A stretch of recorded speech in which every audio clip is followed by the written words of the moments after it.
Ciao amici del bosco, oggi sono con la famiglia di Remedia, un'azienda agricola che da tanti anni produce preparati erboristici e cosmetici tutti naturali.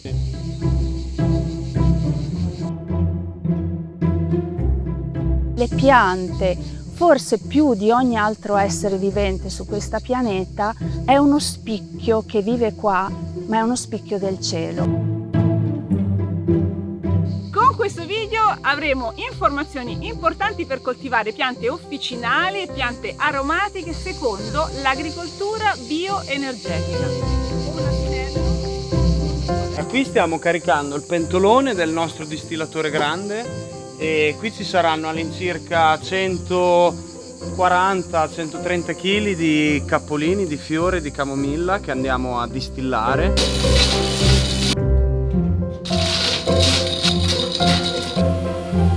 Qui sta già uscendo l'olio essenziale. Mettetevi comodi perché il video è un po' più lungo del solito, parleremo di coltivazione, di raccolta e anche di trasformazione di erbe spontanee e officinali, quindi vi daremo anche dei consigli su delle trasformazioni da fare a casa con le vostre piante.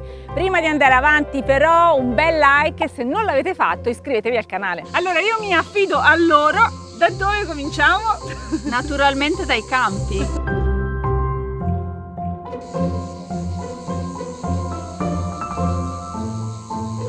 Remedia praticamente nasce nel 90 a Lecce, perché lì ci siamo conosciuti alla Lucilla, che era un convegno sull'utilizzo dell'omeopatia in agricoltura. Io ero relatore, la Lucilla era andato a questo convegno e ci siamo subito riconosciuti.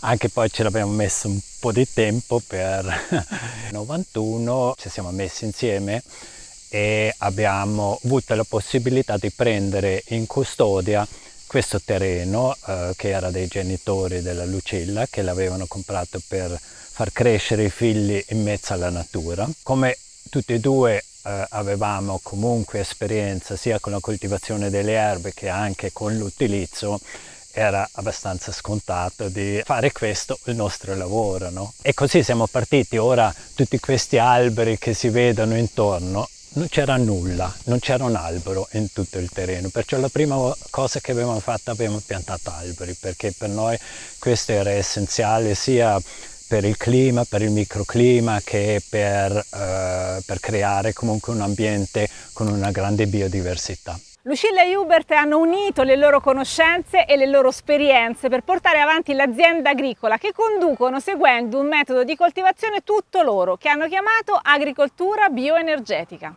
Credo pochi la conoscano, l'abbiamo inventato noi praticamente, siccome per noi il potere, cioè l'azione delle piante dipende molto dalla loro energia. Perciò per noi è stato fin dall'inizio importante migliorare, di aumentare l'energia del posto, di lavorare comunque molto sulle energie sottili. E da qui poi è arrivato diciamo, l'agricoltura bioenergetica, dove utilizziamo energie sottili sia per mantenere in salute le piante, sia per curarli quando ci sono dei problemi, ma lo utilizziamo anche proprio per aumentare l'energia del posto, per vitalizzare l'acqua. Energie sottili sono tutte quelle energie che in fondo non si vedono ma ci sono. Tanto sappiamo che tutte le culture collegate alla natura lo sapevano, parlavano con gli alberi, perché poi è tutta vita e siamo tutti connessi, però siamo connessi principalmente a un livello sottile. Queste energie sottili hanno una grande influenza sul benessere, sulla salute, sull'equilibrio della natura. Noi applichiamo un'agricoltura bioenergetica ma anche un'agricoltura biologica. Per quanto riguarda un po' la nostra filosofia, per noi è molto importante comunque partire dal terreno, quindi da avere un suolo ricco. Noi cerchiamo di arricchire il suolo facendo lavorazioni corrette nei momenti corretti e apportando sostanza organica nel terreno. Questo lo facciamo tramite distribuzione di compost di letame bovino che acquistiamo, o se no anche dei compost vegetali che autoproduciamo noi qui in azienda. In più anche per dare un supporto anche a questa pratica qui andiamo a irrorare anche microrganismi effettivi nel terreno. Sto preparando, diciamo in scala, perché noi ne facciamo un po' di più, un trattamento che noi facciamo settimanalmente, almeno nel periodo autunnale, estivo e primaverile. È un trattamento di bentonite caricata radionicamente, quindi con quel dispositivo radionico gli sono state date delle frequenze, che poi queste frequenze andranno nell'acqua, e oltre a questa bentonite caricata noi gli aggiungiamo anche dei microrganismi effettivi, che questi facciamo noi nel senso che acquistiamo la madre. Poi dopo la madre la diluiamo con dell'acqua e gli aggiungiamo della melassa. La facciamo fermentare, questi microrganismi creiamo una colonia, quindi si moltiplicano, e quando raggiungono un pH adeguato vuol dire che sono pronti da imbottigliare e poi da usare. Di solito noi i microrganismi, quando andiamo a irrorarli, diciamo in tutta l'azienda, quindi quando facciamo dei trattamenti un po' grandi, e usiamo un rapporto di 1,50 circa con l'acqua, e anche quest'acqua che stiamo usando qui è acqua della nostra fonte, quindi non è acqua clorata, perché anche questa è una cosa veramente, o trattata, che è una cosa molto, molto comunque importante. E ora sto mischiando la bentonite nell'acqua, così che non crea grumi e è più facile poi da irrorare. E dopodiché questo preparato qui si può mettere in uno spruzzino, irrorarlo direttamente nelle foglie delle piante, quindi è un trattamento sia fogliare ma anche del terreno, quindi si va a irrorare sulle piante, un po' sul terreno. E per quanto invece riguarda l'energia bioenergetica, noi facciamo dei trattamenti con dei vettori, che questi vettori poi servono per andare a portare queste frequenze, questa energia alle piante. I vettori sono cose molto semplici, possono essere o piastrine di acciaio caricate, o se no anche della semplice bentonite caricata e poi irrorata e distribuita sulle piante. Cerchiamo di non lasciare comunque anche mai il suolo nudo, sia durante l'estate che durante l'inverno principalmente, e quindi ci avvaliamo molto della tecnica di pacciamatura, o se no anche di inerbimento. Noi ad esempio tra le file anche di lavanda, per fare un esempio, in molti posti fresano e lasciano la terra nuda, perché questo può avere delle semplificazioni quando nel momento della raccolta, oppure non vengono su infestanti. Ci sono dei vantaggi ma ci sono anche molti svantaggi. Noi ad esempio preferiamo lasciare inerbito o addirittura fare una semina di piante che possono essere utili come un trifoglio, perché va a portare poi azoto al terreno e quindi va a fare anche una piccola concimazione. Noi abbiamo un totale di 40 ettari, 20 coltivate a piante officinali. Sono più di 300 varietà diverse, però se vogliamo dire un po' le più classiche: rosmarino, salvia, lavanda, elicriso, salvia sclarea, camomilla, menta, tante tipi di piante diverse, sia aromatiche che officinali. La fase di raccolta è molto importante, come quella di coltivazione, ed avviene in modo diverso per ciascuna pianta. Si fa tutto in maniera manuale, seguendo delle regole che permettano ad ogni pianta di esprimere al meglio le sue proprietà. Il momento della raccolta è un po' il momento che suggella questa relazione che abbiamo con le piante, e cerchiamo di farlo nel momento migliore per la pianta, quindi quando lei è nel suo bioritmo più favorevole, in cui esprime al meglio tutta la sua viridità, la sua forza, la sua energia. E questo quasi sempre è dentro un ritmo che non è solo della Terra, ma è un ritmo anche celeste, del cosmo. Quindi oltre che andare a individuare il tempo balsamico classico, no?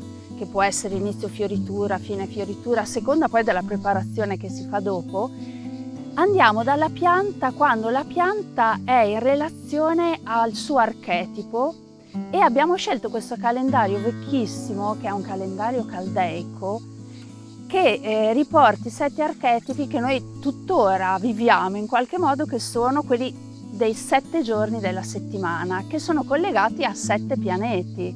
Quindi abbiamo La menta piperita, per esempio, che è una pianta mercuriale principalmente, quindi la andiamo a raccogliere il mercoledì, nel momento in cui lei è al suo massimo, quindi che può essere appunto magari fra una settimana inizia a fiorire e la raccogliamo il mercoledì durante la fioritura. Il finocchio, un'altra pianta mercuriale, o l'echinacea, una pianta totalmente governata da Marte, e quindi scegliamo il martedì principalmente per la raccolta. Pensate che bello, il professor Pitterà, il dottor Pitterà ci ha parlato di una ricerca che è stata fatta in cui la gemma di un albero sente realmente i moti che accadono per esempio su Giove, li registra. Quindi il nostro lavoro comunque sia nella raccolta ma in altre fasi anche di preparazione sia del terreno che le semine ma anche nei laboratori cerchiamo di farlo sempre con la benedizione, il buon ausilio, l'auspicio della luna, dei suoi movimenti e di quello che accade appunto non solo sulla terra ma anche attorno. Queste pratiche non sono solo per addetti ai lavori e poi pian piano impariamo a sentire quando la pianta è nel suo meglio. Quindi anche se noi vogliamo fare il pesto di basilico da mantenere per tutto l'anno, è importante andare a raccogliere il momento in cui il basilico è nel suo pieno. È principalmente gioviniana, quindi Giove, ma secondariamente mercuriale, quindi abbiamo 2 giorni in cui possiamo gestire questa raccolta. E qui abbiamo della menta piperita, abbiamo tante varietà di menta, però questa qui è la piperita e basta sfregarla e già arriva la sua freschezza e la sua capacità di renderci concentrati e lucidi, e oggi c'è bisogno perché arriverà molto caldo e la raccogliamo, fra qualche giorno la raccoglieremo, aspettiamo che abbia qualche inizio di infiorescenza, vedete qua si sta preparando ma ancora non ha aperto i fiori. Non andremo troppo in là nella fioritura perché dopo il mentolo che andremo a estrarre con la distillazione diventa mentone, che è un chetone più pesante che invece non ci interessa molto. Quindi la raccoglieremo e lei principalmente diventerà olio essenziale, acqua aromatica e facciamo la tintura madre e un mix di una tisana che si chiama il cestino delle mente. Quindi avrà, diciamo, dopo la raccolta avrà varie diramazioni in cui diventerà disponibile. E già qui vicino a lei crescono altre piante molto interessanti che sono considerate un po' a volte delle malerbe, ma noi non riusciamo a entrare in questa mentalità, quindi sono comunque delle compagne di viaggio importantissime che cerchiamo di valorizzare, come la portulaca. Ad esempio con la portulaca prepariamo un gel contorno occhi. Pensate che fino a un po' di anni fa mettevamo nel tappo anche i semi della portulaca perché poi scrivevamo tutte le proprietà della portulaca che appunto io la chiamo un po' il pesciolino di noi montanari perché contiene anche omega 3 omega 6 e quindi noi montanari non possiamo mangiare il pesce ma abbiamo la portulaca che ci aiuta. Allora, questa è l'echinacea che abbiamo in parte già raccolta per fare la tintura. Si tratta di echinacea purpurea e la raccogliamo praticamente così, la parte aerea quando ha un bellissimo fiore nel pieno della fioritura. Però anche in questo stadio lui può andare molto bene e fra una settimana, 10 giorni passeremo, forse anche prima, a raccogliere tutta la parte aerea, quindi scendiamo un po' più in basso perché questa echinacea sarà destinata alla distillazione. Per noi è molto interessante perché l'idrolato è uno degli ingredienti principali di un nostro preparato cosmetico, in particolare il detergente intimo. È molto bello, insomma, valorizzare questa pianta che di fatto viene dal Nord America, però si è naturalizzata benissimo anche nel nostro areale. Sono molto felice di accompagnarvi qui in questa terrazza di camomilla romana. Questa è un Anthemis nobilis, è il suo nome, bellissima, già vediamo questa fioritura che sembra una nevicata nel pieno del solleone del caldo estivo. È una pianta molto curativa, ma proprio ho un gran piacere di parlare di lei perché è una pianta molto rustica, possiamo anche moltiplicare, tenere in un vaso sul balcone, in un angolo del nostro orto. e questi fiori che vanno raccolti così come facciamo noi uno ad uno, possiamo poi essiccarli, e l'essiccazione è un processo anche molto semplice, e li possiamo poi utilizzare in inverno quando abbiamo problemi legati alla voce, alla gola, ma proprio come processi infiammatori, raucedine, mal di gola, sia proprio anche come prevenzione. Quindi ne bastano pochissimi, 2-3 fiori per tazza, e possiamo avere la nostra gola, la nostra voce, la nostra comunicazione assolutamente preservata. Questa è anche adatta per i bambini. Questa è la spirale delle erbe aromatiche, dove ci sono una settantina di piante diverse. Ci serve sia per far vedere, ci sono i cartelli, far vedere alle persone, iniziare a conoscere un po' le piante. Serve anche dal punto di vista energetico, delle energie sottili, perché il centro della spirale, dove c'è il loto, è un punto energetico. Quel punto energetico poi, con la spirale, l'energia di quel punto, la spirale la rinforza e poi la diffonde. In più viene caricato, in questo movimento a spirale, viene caricato comunque anche con l'energia delle piante. Perciò abbiamo un duplice effetto. Qui dentro c'è dell'acqua, perché abbiamo scelto l'acqua, perché questo è un punto che ha un'energia molto simile all'aria. Siccome qui il vento tira comunque spesso, normalmente quando piove intorno qui non pioveva, mi sono detto, se io aggiungo all'energia dell'aria dell'acqua, probabilmente migliora anche questo. In effetti è successo. E adesso abbraccio tutta la famiglia di Remedia, perché oltre ai soci fondatori abbiamo anche tutta la nuova generazione. Questo è un fantastico messaggio, secondo me, perché significa che tutta questa conoscenza che si sta accumulando, raccogliendo in questo luogo, anche l'informazione del territorio potrà andare avanti. Dopo aver visto tutte queste belle piante, molte aromatiche, profumate, coltivate bene, con amore, adesso vediamo come trasformarle in maniera semplice in qualcosa da utilizzare a casa, in cucina, quindi qualcosa che potete fare anche con le vostre aromatiche, con le vostre piante raccolte nell'orto e nel giardino. E qui ci guida Elisabetta. Andiamo a essiccare le piante che abbiamo raccolto, quindi sono piante freschissime, piene di vita, e attraverso l'essiccazione andiamo a mantenerle del modo più semplice per portare il campo sulla nostra tavola in realtà.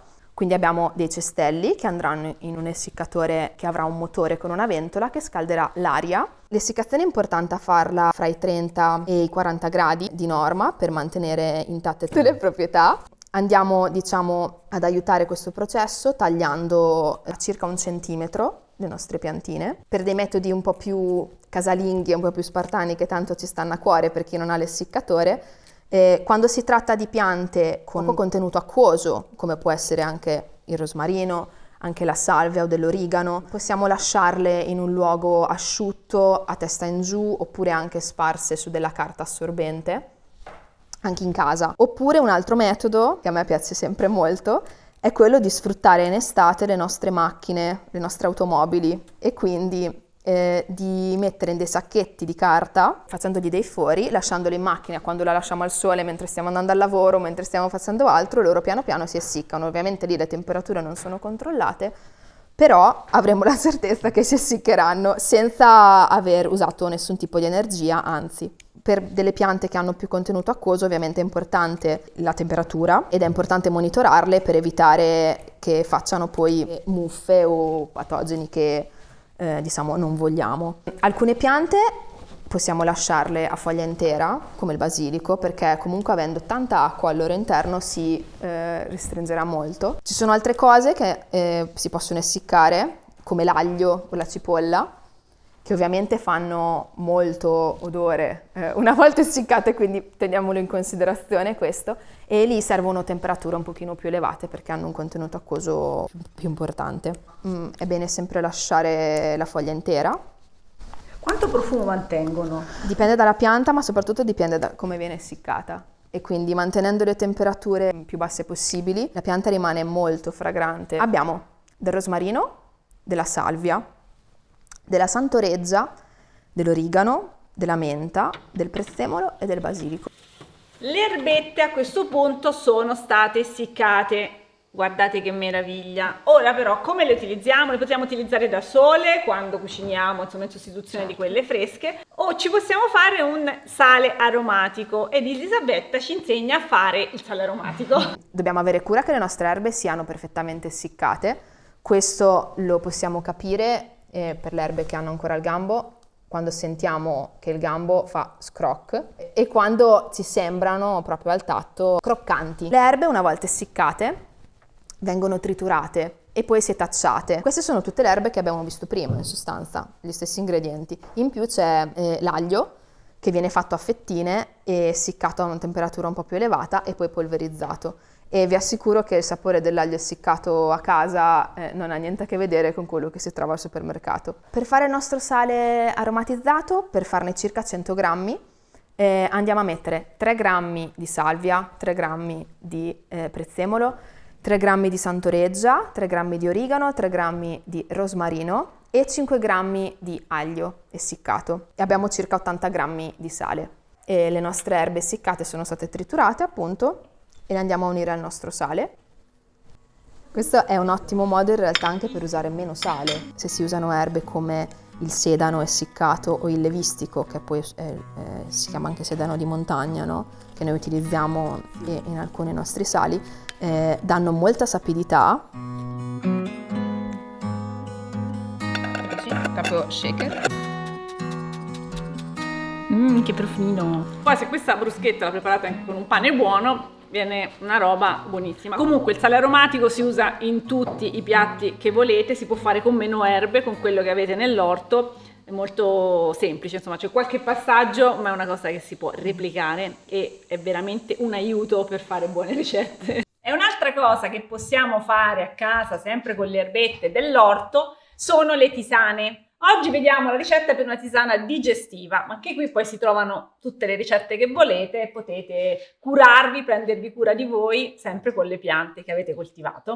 Per fare questa tisana digestiva abbiamo essiccato un mix di varietà di mente diverse che hanno sapori e umori diversi, dalle proprietà, come sappiamo, la menta molto digestive e regolatrici, del basilico che abbiamo visto prima, anche lui potente e digestivo, e la nostra camomilla romana, i nostri capolini di camomilla romana, perché ci piace sempre dare un tocco anche floreale, diciamo, a tutte le cose che facciamo. Aiuta tantissimo a lenire, è molto alleata delle donne e aiuta appunto a distendere. Semplicemente le andiamo a mescolare tutto a mano e dandogli anche la nostra energia. Diventa un rito curativo anche farsi una tisana, bersi una tisana, gustarsela, per dare un po' attenzione e cura anche a tutti i movimenti che facciamo. Andiamo a prendere una manciata, versiamo sopra dell'acqua magari non troppo bollente, aspettiamo che la nostra infusione, diciamo una decina di minuti, faccia effetto e poi possiamo degustarcela. Sì, e prendiamo con la tisana. Non abbiamo tutto il gruppo delle persone che abbiamo incontrato in questo video, però è tornata Lucilla che ci dà anche qualche consiglio, perché mi diceva prima, quando abbiamo assaggiato il sale aromatizzato, che quello non è soltanto buono, non lo facciamo solo per arricchire il piatto, ma anche per... Beh, ci sono ad esempio alcune piante, come in particolare l'origano e la santoreggia, che si prendono cura del nostro microbiota intestinale, quindi oltre ad avere un effetto, diciamo, disinfettante del nostro tratto gastrointestinale, ma anche proprio di nutrire la salute di tutta la vita che conteniamo nelle nostre pance. Intanto ci prendiamo cura della nostra digestione con la tisana appena preparata. Questo video poteva durare 10 ore oppure dovremmo farne 10 di video, magari torniamo a trovare. Noi siamo qua molto disponibili. Allora, speriamo che il video vi sia piaciuto, vi sia interessato, ci sono tanti spunti da approfondire, quindi lo facciamo anche come stimolo, andate ad approfondire queste possibilità. Grazie anche a Elisabetta, grazie a Lucilla, grazie a tutta la squadra di Remedia, ci vediamo presto, quindi brindiamo alle erbe. Alle erbe.